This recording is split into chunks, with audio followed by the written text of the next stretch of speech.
things that I've said many times when it comes to economics is that I'm a communist in my own house, and I'm a high-level capitalist when it comes to the greater areas of elevation. Mm-hmm. So the further you get out from my local community, the more capitalistic and free market oriented I am. In my house, I have a joint bank account with my wife. Mm-hmm. Right? My wife earns significantly less money than I do. It does not matter. It is both of our money, right? Which is what we tell our kids. It's not daddy earning the money. It's our family earning the money, and our family is communist because we're a family. But I'm not going to be a communist with some rando over in North Dakota. That's not my job. Right? I don't know that person. I love my family more than I love that person. And anybody who tells you they don't love their family more than they love rando is lying to you. It's just not true. And so what that means is that social solidarity has to be the predicate for any policy. And ironically, what's been happening is that as social solidarity breaks down, people want more control at the top level of government to try to create an ersatz social solidarity. And that's not going to happen. It's going to make the problem significantly worse. So if you argued to me in my local religious community, right, my local synagogue where, I'm Orthodox, which means that in my community there are 300 families in our synagogue. We all know each other. We go over to each other's houses. We babysit each other's kids. If you said to us, we are going to have a synagogue subsidized national healthcare single payer program, I'd be like, okay, that's worth arguing about. Like I'm definitely willing to have that conversation. I know all you people. I trust you people. I trust you're not going to be a free rider on the system and take advantage of the system because I know you. And there are social penalties for you not doing it. Right? If you refuse to engage in the duties of the community, then we cannot have you over for lunch, right? We cannot have you at the synagogue, right? There are certain penalties that attach, but you can do that at a small level. As you abstract up the chain, it becomes more and more difficult. And one of the things I see, and this happens pretty frequently on both sides of the aisle, is an attempt to take your top level solution and cram it all the way down in a universalistic fashion. So people will take sort of a democratic socialism that might apply in your local community, and they'll say, okay, well, I want to apply that at the national level, but that's not. You can't do that. Or you'll say libertarians will do the same thing. I'm a libertarian. I think there should be no internal penalties for any individual decision that you want to make. That's not going to work in your family, and it's not going to work in your local community. In other words, the levels of control that you exercise ought to change based on the level of abstraction that we're talking about. I think that part of the problem is we don't see each other as fellow Americans at all. And we're so divided that, I think you make a valid point in, at least some portion of the country wanting to reject some of these national policies or national programs. They don't see someone living in, here, you know what, I'll put it in the context of the left and honestly what my own biases were and what I used to see the middle of America as and how I've kind of grown away from that. This is kind of embarrassing to admit, but I'm obsessed with that show, Yellowstone, specifically because it kind of destroyed my preconceived notions about a huge part of this country, right? So the show, I think, does a good job in tearing down stereotypes about people in Wyoming, definitely, but ranchers, conservatives, all of that.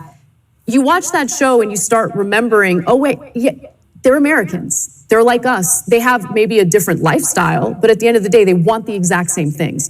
I think what's important is to again, bring the temperature down for a second and give Americans accurate information about what the policies would really do, and then allow them to vote on that on their own, right? Instead of trying to sway them in one direction or another. Americans know that healthcare is broken in this country.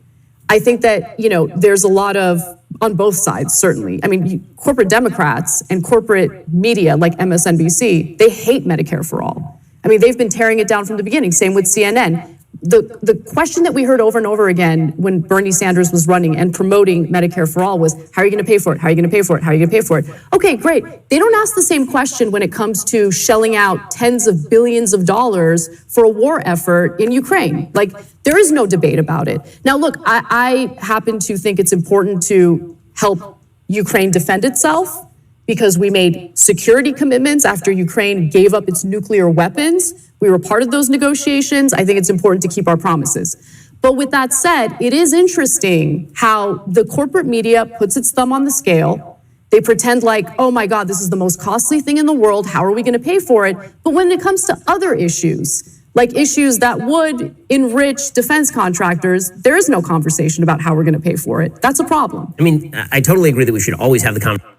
And so there it is. Again, it just falls back in terms of, which side that you're on. And so Ana made some good points there, that corporate Democrats, when they talk about something in many aspects, and I guess you would say probably Republicans too, but many times it falls on a Democrat. We ask them, how are you going to pay for it? How are you going to pay for it? Where's the money going to come from? And on those issues, we ask where the money is going to come from. But like she said, Republicans, corporate Democrats, funding Ukraine, sending multi-billions of dollars. It's going to be close to $150 billion of aid that we send to Ukraine. No one's asking, how are we going to pay for that? They nickel and dime the American citizens on things to help Americans with. American families, American workers, American companies, small businesses. That gets nickeled and dimed. Oh, Social Security, Medicare. I mean, oh, you know what? We don't have the money to pay for that. We can't do that. We can't cut their hair. We got to cut something over here. We got to cut something over here. We got to shave it over here. I mean, that's what happens. But do we ever take a look and go, you know what? We're sending $50 billion package of aid to Ukraine. Did they even look at it to say they just come up with a number, $50 billion, write the check, send the money over? Did somebody say, why 50? Why not 40? Why not 30? Why don't we just give them 10? And then see if we can, where's that conversation? It's not there. It's occurring on both sides. And the American people, American citizens, American businesses, small businesses in particular, are getting screwed. They're getting the shaft. No Vaseline, bend over, take it. That's what's happening. Anyways, we appreciate you taking the time to watch. You've been watching the Dr. Nasir Shaikh Show. I've been your guest host. My name is Dr. Nasir. If you haven't done so already, subscribe to the channel, hit that notification bell, like, share, and follow us. Comment below. Let us know what you thought of this debate, part 5 between Ana and Ben. And I'll leave you with my final thought, which is, when you're right, you're right.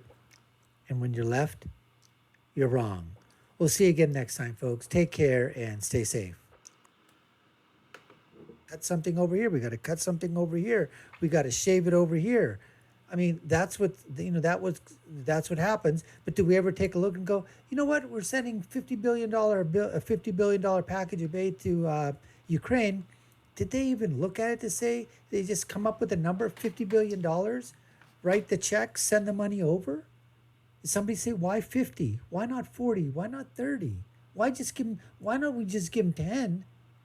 And then see if we can, where's that conversation? It's not there. It's occurring on both sides. And the American people, American citizens, American businesses, small businesses in particular, are getting screwed. They're getting the shaft. No Vaseline, bend over, take it. That's what's happening. Anyways, we appreciate you taking the time to watch. You've been watching the Dr. Nasir Shaikh Show. I've been your guest host. My name is Dr. Nasir. If you haven't done so already, subscribe to the channel, hit that notification bell, like, share, and follow us. Comment below. Let us know what you thought of this debate, part 5 between Ana and Ben. And I'll leave you with my final thought, which is, when you're right, you're right. And when you're left, you're wrong.